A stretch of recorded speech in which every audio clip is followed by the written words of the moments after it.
देश की हौजरी राजधानी तमिलनाडु के त्रिपुर में टेक्सटाइल मिलों में काम सुस्त पड़ा हुआ है। आधी से ज्यादा मिलें ऐसी हैं जहां आधी क्षमता पर भी काम नहीं हो रहा। कुछ ऐसा ही हाल सिंथेटिक कपड़ों के हब लुधियाना का भी है।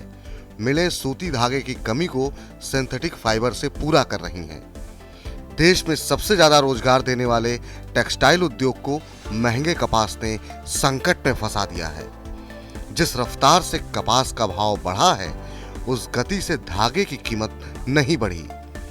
यानी कपास से धागा बनाने वाली मिलों की लागत तो बढ़ी, लेकिन खर्च नहीं निकल पा रहा और मिलें धागे का उत्पादन घटाने पर मजबूर हैं, जो कपड़ा उद्योग और उत्पादन पर असर डाल रहा है। त्रिपुरा एक्सपोर्ट एसोसिएशन के सचिव एस शक्तिवेल ने बताया कि महंगे कॉटन की वजह से कई मिलें काम बंद करने की कगार पर पहुंच गई हैं। उन्होंने बताया कि कई मिलों ने कॉटन खरीदना बंद कर दिया है और जो पहले का खरीदा स्टॉक बचा हुआ है, उसी से काम चला रही हैं। जनवरी से लेकर मई तक प्रति कैंडी कपास की कीमतों में 53% का उछाल आया है और ये बढ़कर 1.15 लाख रुपए हो गई हैं। इस दौरान धागे यानी कॉटन यार्न के दाम सिर्फ 21% ही बढ़े। मांग पहले ही कम हो गई है और मिलों को डर है कि बढ़ी हुई लागत का बोझ अगर खरीदारों पर डाला तो डिमांड और कम हो जाएगी। गुजरात स्पिनर्स एसोसिएशन का कहना है कि मिलें अभी उन्हीं ऑर्डर को पूरा करने के लिए उत्पादन कर रही हैं जिनको लेकर पहले डील हो चुकी थी।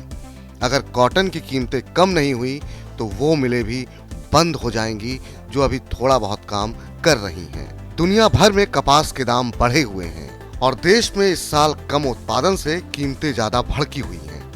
कपास उद्योग ने इस साल देश में उत्पादन करीब 30 लाख गांठ घटाकर 323.63 लाख गांठ होने का अनुमान लगाया है।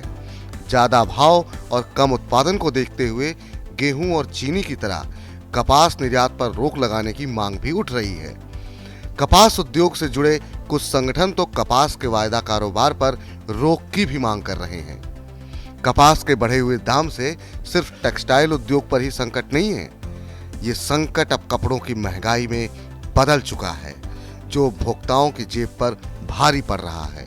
पिछले साल अप्रैल में कपड़ों की महंगाई 3.5% के करीब थी, जो इस साल अप्रैल में 9.5% के पार चली गई है और यही हाल रहा तो दहाई के आंकड़े को भी पार कर जाएगी। मनी 9 के लिए मनोज कुमार।